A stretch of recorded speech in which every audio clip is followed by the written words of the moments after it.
Hope you're having a great day, and welcome to Coast Vue, the show that every single day celebrates the men and women who are making coastal Mississippi such a great place to live, work, and play. Hey, listen, if you missed my conversation yesterday, I want to sort of bring your attention to it. I had a great conversation for the whole show with a man by the name of Martin Hegwood. He is from Pascagoula. He recently won a literary award from the Foundation for William Faulkner.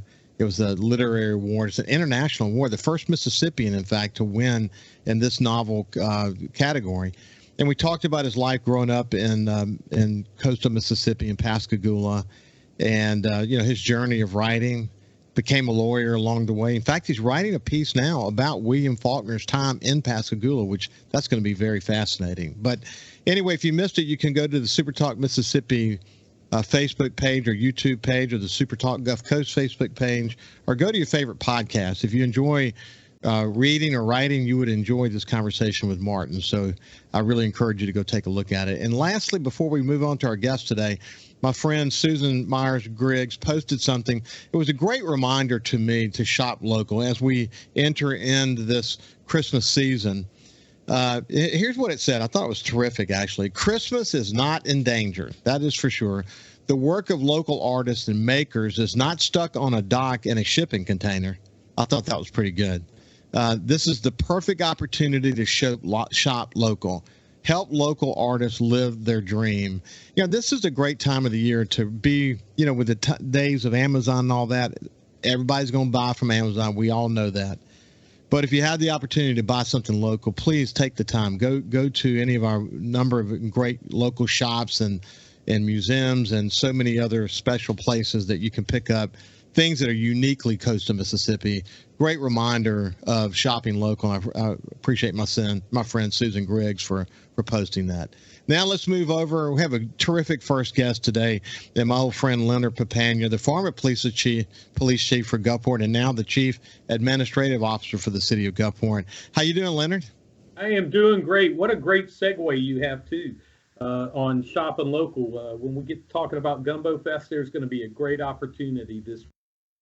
Yeah, so for people who are not watching on SuperTalk TV, YouTube, or Facebook, for the radio audience or the podcast audience, he's dressed in his Gumbo Fest chef's attire, got Gumbo Fest marketing memorabilia behind him. Talk about, how important that is to the City of Gulfport. I tell you, this idea started just about a year ago, where a team inside started talking about different things we could do. And we have such a great property at Centennial Plaza, and we reached out to them. And one of our greatest partners, Gulfport Main Street, we all got to the table and started talking. What's something we could do? And, if you live on the coast, it's all about the gumbo. And so we built it around that idea. Yeah, well, cool. Listen, Centennial Plaza, I can remember every step of the way. There it was, the Gulfport VA before Katrina. Of course, Katrina creates big challenges. Then the City of Gulfport, under Brent Ward's leadership at the time, went on a mission. Ultimately, it was literally donated to the city, and the federal government spent a lot of money on windows and other things to make it be safe, so the city could go through the long process of finding the right partner that would ultimately develop it. I went to a class reunion there just a couple of weeks ago, and I've only been on that campus one other time. Of course, I've talked a lot about it because of it being sort of the headquarters for Cruising the Coast and all the other things that are happening there. But, dude, that is a really special place. The amount of money that's been invested in making that campus what it is today, it's a tour. It's become a tourism destination, hasn't it? It really has, and Greg Stewart and his team has done a phenomenal job getting it going, even opening up through COVID. All the barriers that should have stopped it didn't.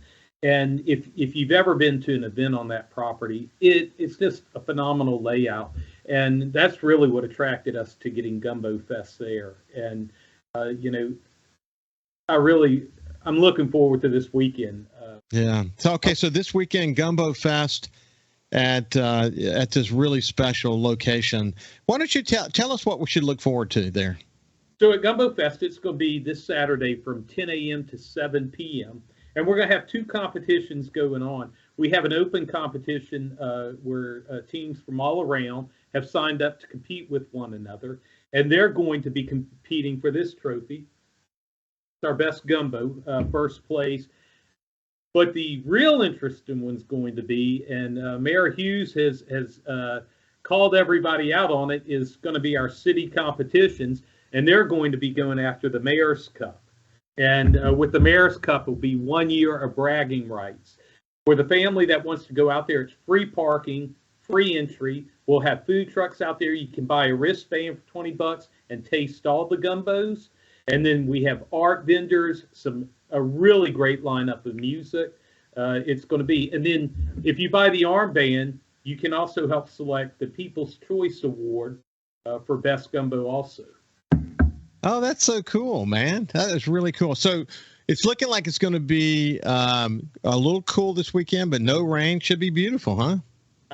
Look, I think we're going to have a great weekend. Even if it's a little overcast, there's just a lot of great things going on. It'll be a great day to take the family out. And we all love gumbo, but gumbo on a cool day, you just can't beat it. No, oh my goodness, you definitely can't. We'll remind folks about this as we come to the end of the next segment. But Harbor Lights is cranking up, man, and you think about quintessential sort of Christmas scene. I mean, there are great Christmas things all up and down coastal Mississippi, but Gulfport Harbor Lights, man, have really created sort of national distinction, haven't they? It really has, and the Gulfport team has really worked hard on growing this event every year. And the one thing I always tell people is, unless you go through it, you really don't truly experience it. It's a beautiful run down Highway 90, and it's nice to look at. But to get in there and go into Santa's Village and really experience all those things is fantastic.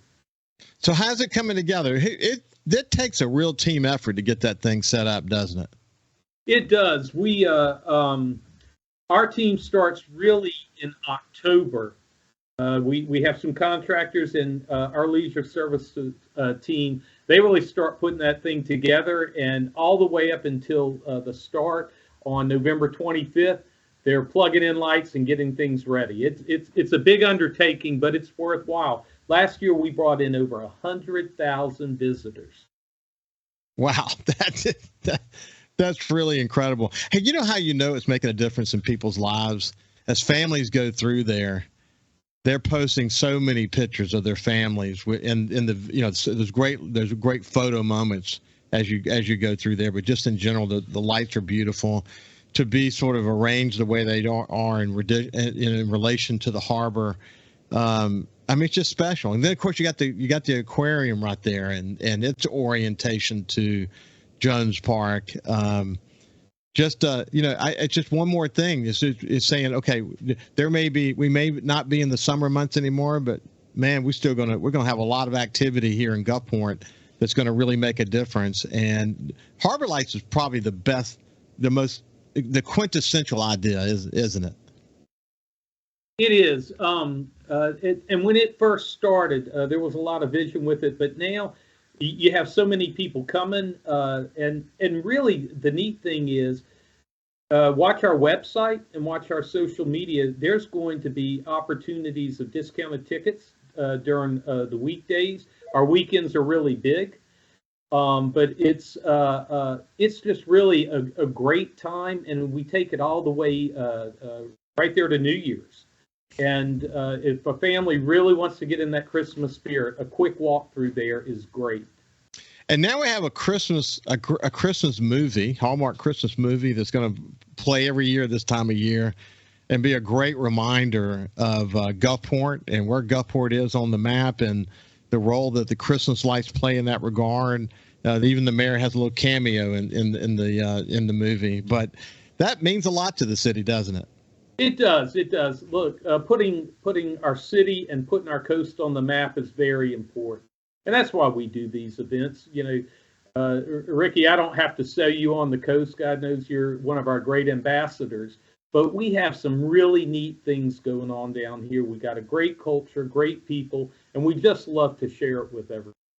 Yeah, I can't agree more. I mean, you think about from Bay St. Louis to Moss Point and all points in between, there's something unique. And I say this all the time, and this is certainly true in Christmas, that each community that makes coastal Mississippi this thriving economic engine for the rest of the state, each community has its own special sense of place. And you get into the Christmas time, and that's even more so the case. They all walkable communities, all with the harbor lights there, the incredible things that are pulsating in downtown Ocean Springs and Bay St. Louis. Moss Point's on the map now, and things are happening in Biloxi.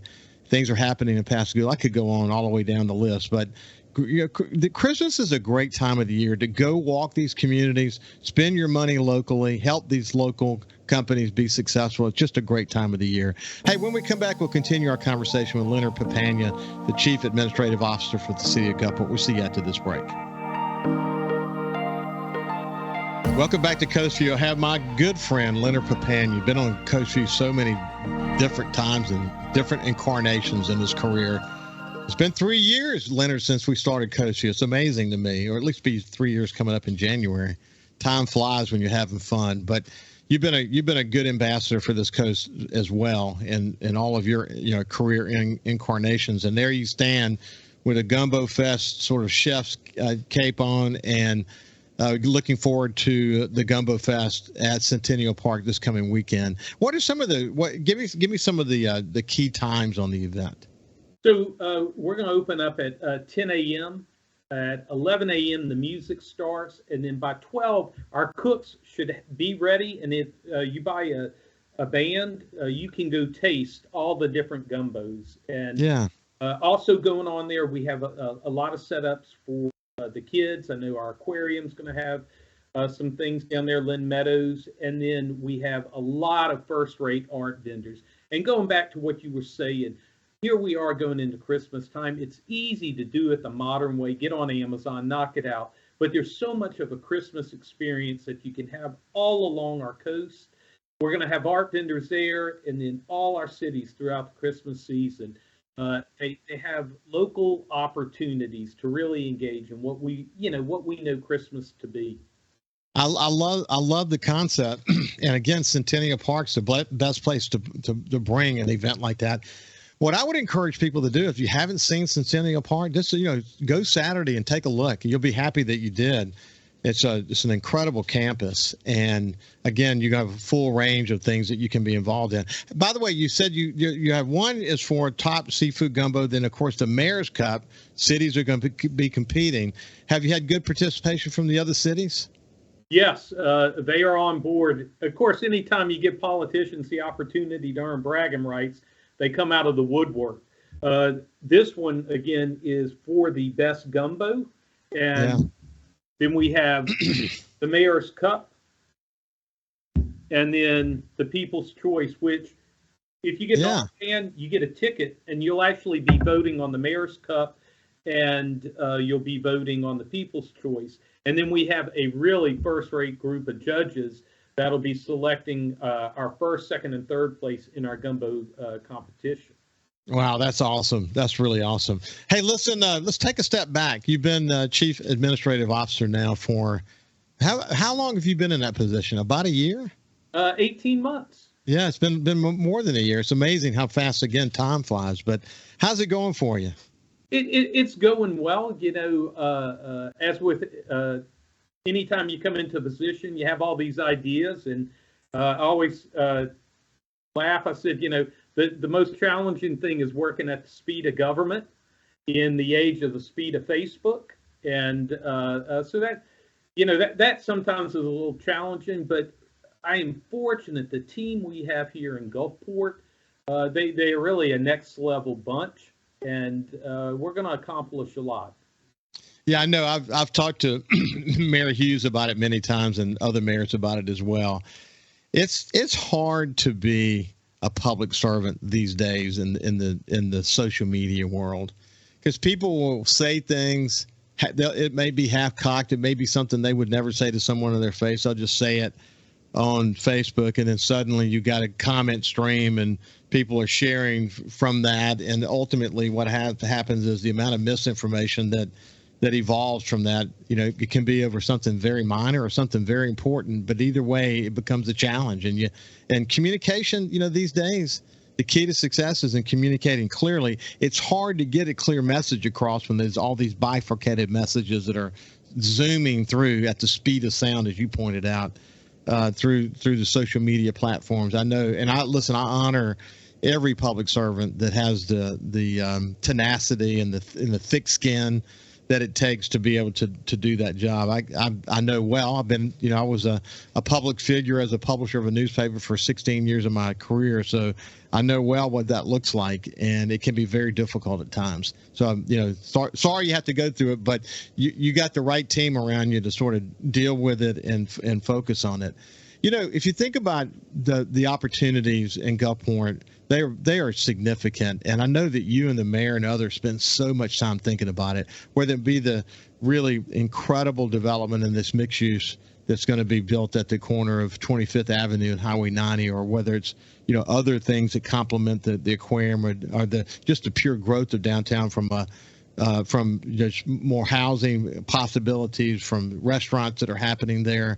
The incredible harbor, the walkover from the aquarium to Jones Park. Man, there's no rest for the weary when you're talking about opportunities for that city, is there? No, there isn't, and you've done well covering so many things that are going on. But I think what's really neat is the entire coast community. Everybody's got something going on, and we don't tend to duplicate one another. And I think that's what really makes our coast offering great, is there's something for everybody along our coast. And, when we were coming out after Katrina, and I always hate to talk about bringing up Katrina, but it was a landmark time.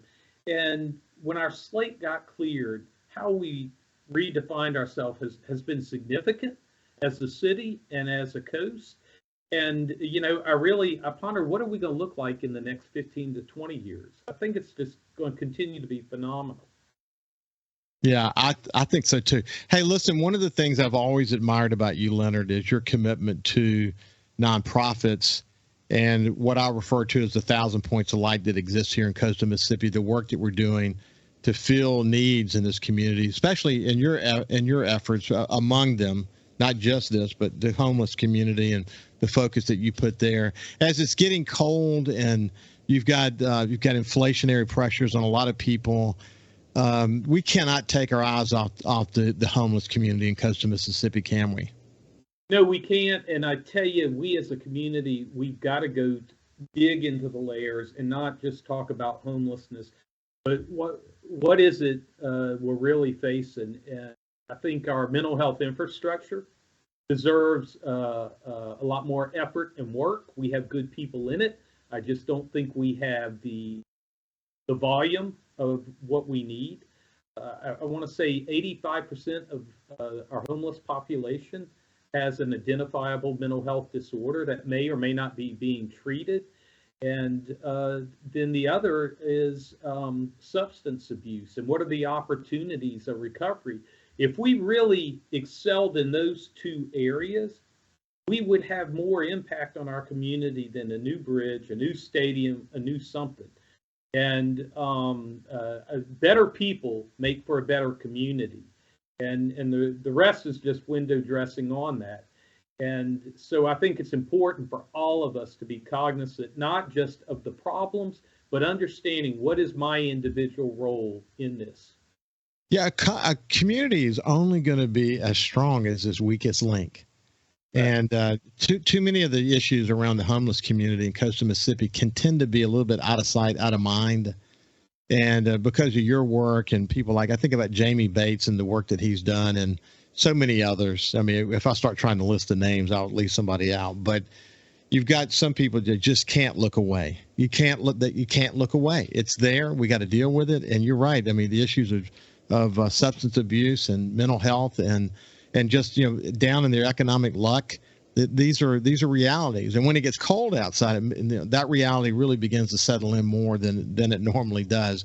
The good news is we got a lot of really dedicated volunteers that are focused on this. We got great nonprofits that are focused on this, And together as a set of communities, we will eventually, we're never going to completely solve the problem, but we can certainly make an impact. And the reason that I feel so confident about that is because you have done a great job of educating me over the course of the last many years because of your work. And to me, I've been inspired by your work, and I just want to make sure that we don't ever let that go to the wayside. So thank you. It's tough. Holidays is the time to reflect on that, though, isn't it? It is. It's a time to enjoy what you have in life, ponder what others don't, but how do we move forward into the new year to make it better for all? It really is. Hey, listen, as we're kind of starting to wind down and get to the end of the segment, I appreciate you spending some time with us. Give me the details once again on the Gumbo Fest coming up this weekend. Gumbo Fest is this Saturday. We start at 10 a.m. and it goes till 7 p.m. Incredible music lineup. It's free parking, free to get in. Bring the family, bring the kids, and I promise you'll know you made a great decision. And you get to see Centennial Park if you haven't been there before. Again, I mean, we're selling it hard because the reality is it's a hell of a campus. The Stewart family made a tremendous investment there, and it was just well planned. And I look forward to see what's coming next for that incredible campus. It's just very exciting and a great venue for this one. Hey, listen, last thing, we got less than a minute left. Make your pitch on Shop Local real quick. It's the way to go. If you truly want to engage in these holidays and enjoy and understand what Christmas can be like, get off of Amazon, get in the car, hit the local shops, hit these events, and it will be a holiday to remember. And then at night, starting November 25th, you go through those Christmas lights and you'll have the best photos and the best time. And let it touch your heart and soul, and then you will spend your money locally. I can assure you that. Leonard Papania, it's been great to see you. When we come back, we'll have Hunter Dawkins from the Gazebo Gazette. We'll see you after this break.